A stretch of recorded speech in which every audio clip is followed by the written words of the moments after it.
to our podcast through the University of Kansas Medical Center.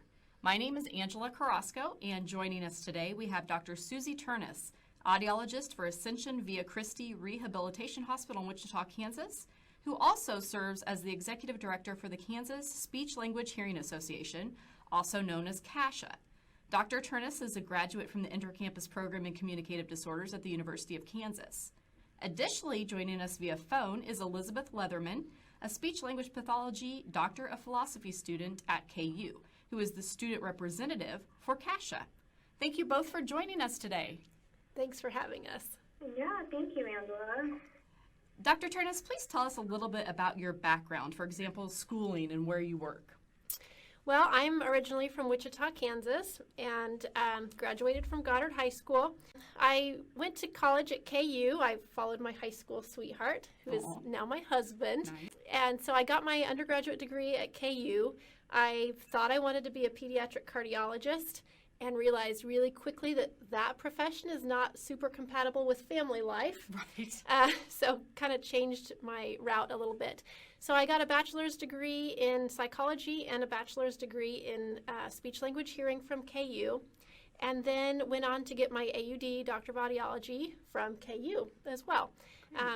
I currently work part-time at the hospital in Wichita, as you mentioned, at Via Christi, Ascension Via Christi in Wichita, but also as the director of CASHA. Wonderful.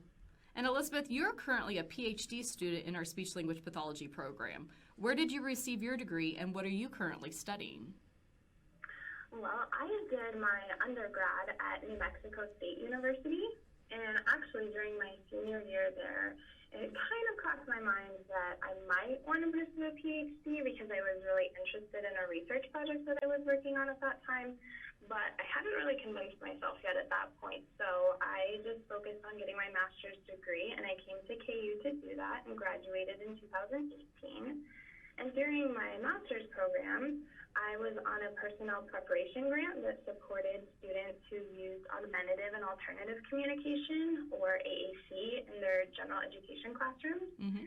And that experience really helped fuel my clinical and research interests, which center around how we implement AAC in inclusive settings and ensure that students with complex communication needs are receiving quality instruction in their classrooms. Awesome. Dr. Ternes, could you tell us about CASHA? Sure. CASHA is the Kansas Speech Language Hearing Association. It is our state chapter of ASHA, the American Speech Language Hearing Association. CASHA is a really strong state membership association comprised of SLPs, as well as audiologists, as well as researchers from across the state who work in the field, and also students who are studying to be SLPs and audiologists. Our association is very strong. We have about 800 members, and we provide a lot of different things, but I know we'll get into that here in a few minutes, so Great. I'll let you go on. So when and where is the convention, and what is this year's topic? Yeah, so our big annual convention is coming up next week, September 26th and 27th. It's going to be in Topeka at the Capitol Plaza Hotel. The theme for this year is celebrating our past, preparing our future, because CASHA is celebrating its 60th birthday. Wonderful. CASHA was started in 1959, so this is a big year of celebration for our association. Great. Could you tell us about your role and how you got involved with CASHA? Sure. If you would have asked me this 5 years ago, I never would have thought I would be in this position. I was asked several years ago by Angie Reeder, who is also a KU alum. Yes, I know that name. Yes, Angie's wonderful. She asked if I would finish her term on the executive board of CASHA for her role as the vice president of audiology. She was moving into the president role, which would left her spot open. Mm-hmm. And it was a fairly small ask. She said I didn't have to be elected even, and all these things that kind of talked me into doing it. And so I said I would. It was only a year, and I really, really enjoyed the people that I met and the work that I did with the board. And then when it came time to replace our longtime executive director, Dixie Heinrich, we needed somebody who could do the things that Dixie did, which was a ton, and quickly found that there aren't very many people in the world who could do everything that Dixie did. And I'm trying my best. I'm not Dixie, and I've learned a lot along the way, but I I do feel that my experience as a clinician has really helped in the experience of leading the association. Great. Elizabeth, how did you get involved with CASHA, and what is your role in the convention? Well, my involvement with CASHA early on was really just through becoming a member and kind of attending the annual conference. I had been really involved with my NISLA chapter in undergrad and did a couple of things with our state association when I was in New Mexico. So coming to Kansas for grad school, it just kind of felt like the right thing to do to get involved, and because I've always felt like it's important to be connected to the organizations that represent our field and have the opportunities to have an impact on students and professionals and the clients that we serve. But this year, I was able to get a little bit more involved because I had the opportunity to serve as the student rep, which has been a really great experience, and it's given me a lot of insight as to what it's like to serve in your state association, and in particular how our executive board functions and things like that. But in terms of the conference, I really just assist with any little things that I can to support the executive board and the conference planning committee, and making sure that students know about the conference and things that they can do to get involved. And so I also work with CASHA's co-sponsor, EBS, for our Praxis Bowl event that we started last year, and I kind of just help coordinate teams of students from each university to come and participate in that. And what does that involve? Our Praxis Bowl? Right. Yeah, so perfect shameless plug for the Praxis Bowl here. That's going to take place on Thursday night after the poster session, and we're going to have tailgating beforehand. So we'll have a team of students from each of the programs in Kansas, and everybody can get together, not just students, but professionals as well, and come and hang out for a few minutes. And then each of the universities will be competing for our Prairie Cup and answering example questions from the Praxis exam. So it's a ton of fun, not just for students, but like I said, for professionals. They can come and cheer on their alma mater, or even just kind of test themselves to see how many questions they can answer from the Praxis. That's a great way to get a refresher in a fun way. Yeah. Great. Dr. Ternes, what are the benefits of joining your state association? I think there are many benefits to joining the state association, whether it's CASHA or another professional association. But particularly with CASHA, one of the big advantages is being able to attend our annual conference at the member rate. There's a huge discount if you're a member. Our annual conference is very good and has a lot of different information for people who work in lots of different settings. So I think the annual conference is a big one for people. The other ones that I think people don't think about so much are networking. You know, we get so used to social media networking, but there is something to be said for visiting with someone in person, meeting the person who's sitting next to you at the conference, because chances are that person, one, you have something in common with them because you're in the same field, but also they may know something that you don't about either a disorder that you don't know anything about, but you have someone on your caseload with that diagnosis, and there's your source of information right there. So networking as far as knowledge, but also making friends. I've made so many friends since I've been involved with CASHA statewide that I'm just so excited to see at conference. And I have to put a plug in for state level advocacy. Because most of the people who are clinicians working in the field, they're not following the day-to-day activities in Topeka that happen during the legislative session. And so one thing that belonging to your state organization does is helps to pay for our lobbyist. And what our lobbyist does is monitors all the happenings in Topeka. And if there's been a bill or some kind of legislative action that could potentially affect either us as professionals or the people we serve, they let us know about that, and then we're able to distribute that information to our membership and take action if needed, either to prevent something from happening or to advocate for positive change. So that's one thing that when we rally together as an association of professionals, we're able to make changes at the state level. I never knew that those were linked together. That's interesting. Elizabeth, do you have anything else to add to the benefits of membership, maybe for students? Yeah, so students can definitely still benefit from all of the things that Susie was talking about, especially in terms of kind of networking and making friends and getting to know people. Students can kind of look at that as a mentorship opportunity and how to connect with clinicians in the field across the state of Kansas and getting to know more about their experiences in different settings that they work or what their areas of interest are. But then we do have a couple of benefits that are specific to students as well. CASHA offers scholarships for students who engage in research activities and are willing to present a poster on a project that they're working on at the conference. So some of the students attending conference this year are scholarship recipients. Great. That's one benefit.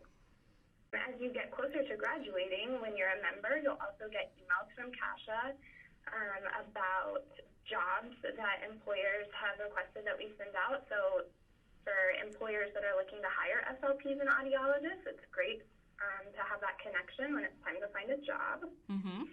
And then lastly, the last one I want to highlight here is a new benefit for students that we just recently finalized, and that's CASHA's version of Gift to the Grad.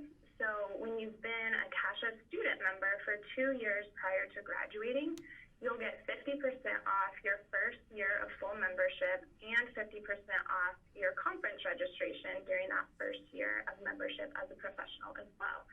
So it's a really good deal to save you some money and still make it really easy to get involved and be informed about all of the issues that CASHA takes care of, like the legislative things that Susie was talking about, and just makes it really easy both as a student and as an early career professional.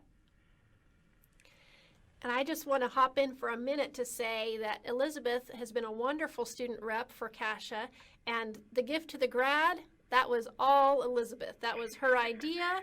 That was her leadership, getting that to the executive board. She drafted it. She talked about it at the board meetings and brought it up again when it got forgotten about.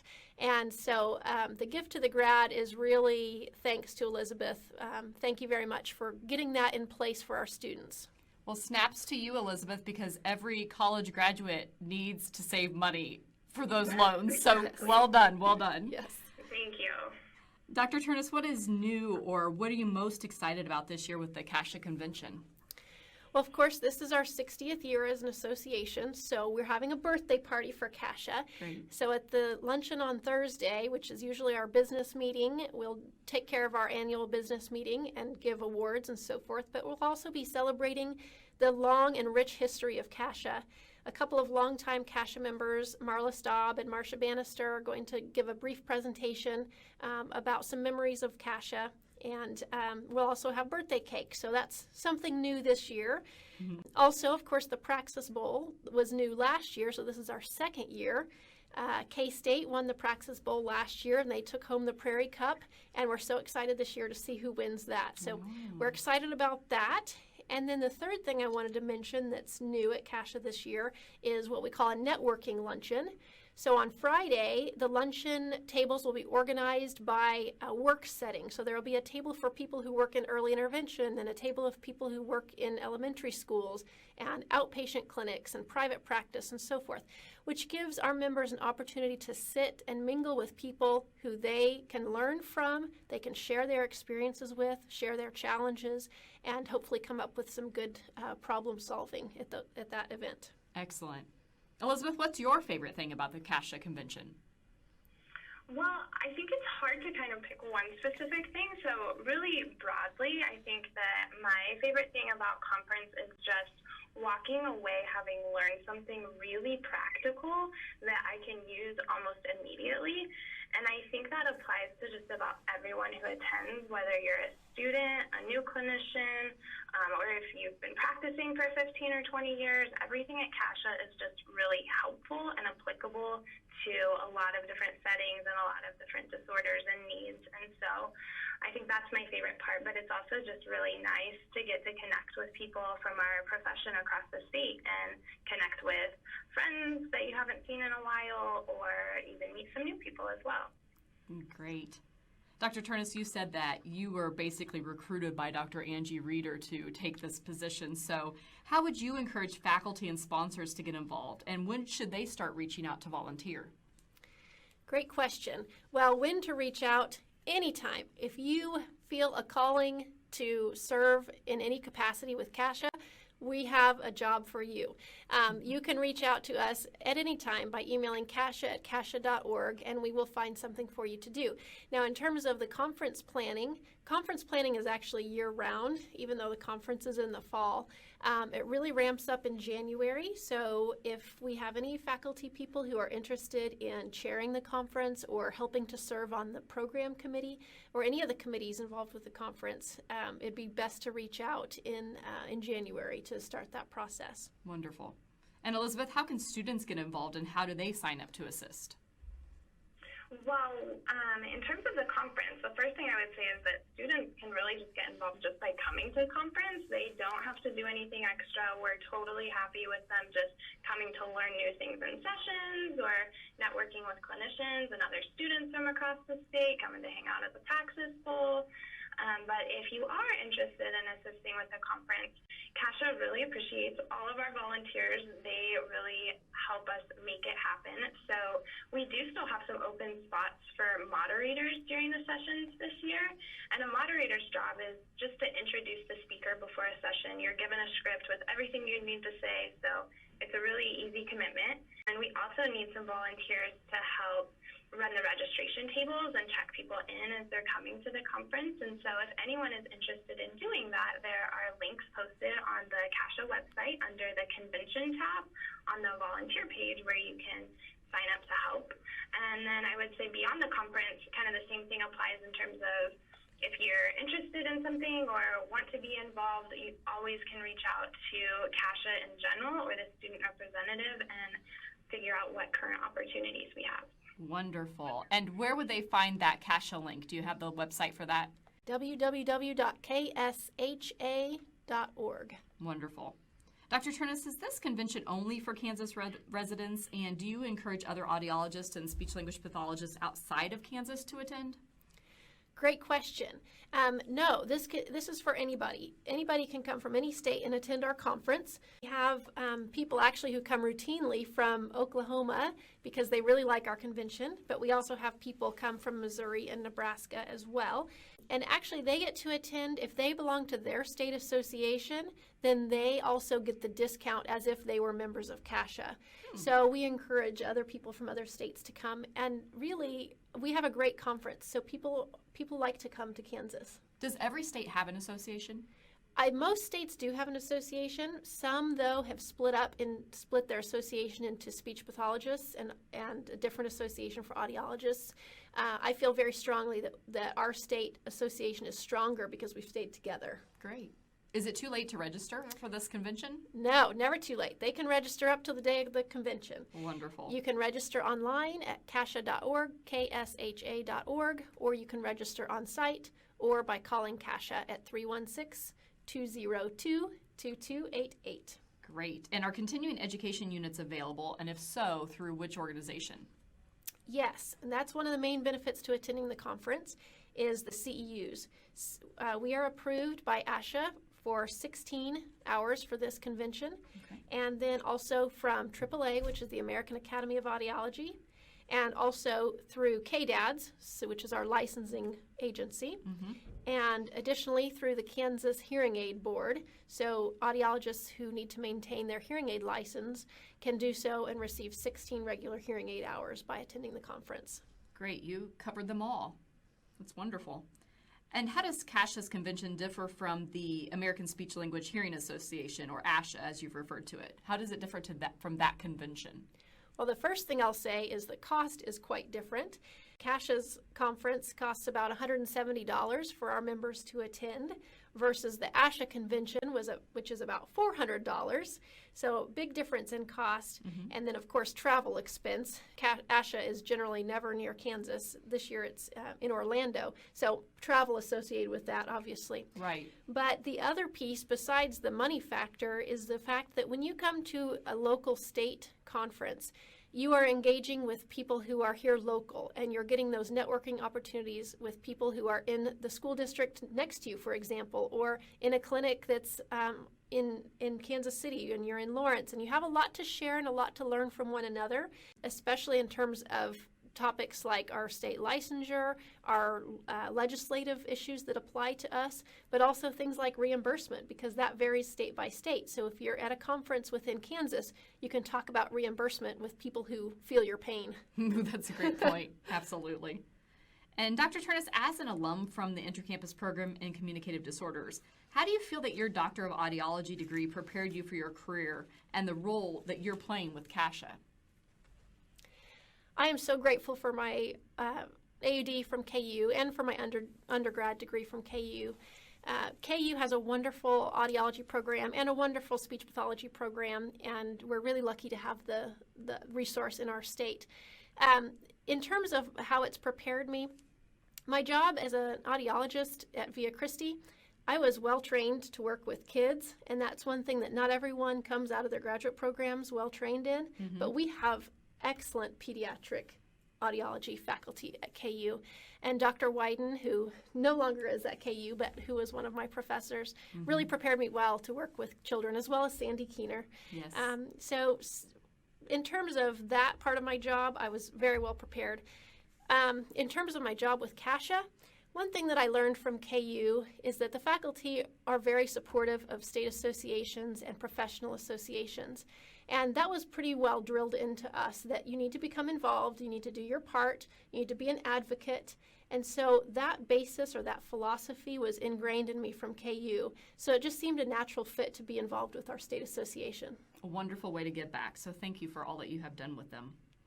Elizabeth, or the future Dr. Leatherman, do you see yourself perhaps serving in this role as Dr. Ternes has in the future? Oh boy. I mean, you've seen firsthand now what she's going through, and she's seen firsthand what Dixie used to go through. So do you see yourself in a role like this in the future? Yes, Susie does a lot for CASHA, and she does an awesome job kind of keeping us all in line, and she just really does an awesome job serving at the state level. I definitely wouldn't rule it out. I've really enjoyed being involved as a student rep this year, and I'm actually pretty sad that my term is ending this month, so I'm going to be keeping my eye out for other ways to serve and stay involved with CASHA. And I'm sure that no matter where I end up after I'm done with my doctoral program, I'll be involved to some extent in my state association. Great. Well, I just want to say a big thank you to Dixie as well for all of her years of service. I've heard so many wonderful things about her, and I'm sure all the audiologists and speech-language pathologists out there in Kansas feel the same way. So thank you to Dr. Ternes for filling those big shoes, but she has been wonderful for CASHA. And I want to say happy 60th birthday to CASHA. That's a wonderful achievement, so congrats. Yay. Dr. Ternes and Elizabeth, thank you for joining us today and educating us on the role of the Kansas Speech Language Hearing Association and the convention. Really appreciate you coming in. To our listeners, that was Dr. Susie Ternes, audiologist at Ascension Via Christi Rehabilitation Hospital, and Elizabeth Leatherman, PhD in Speech Language Pathology student at the University of Kansas. Thank you for listening, and rock chop.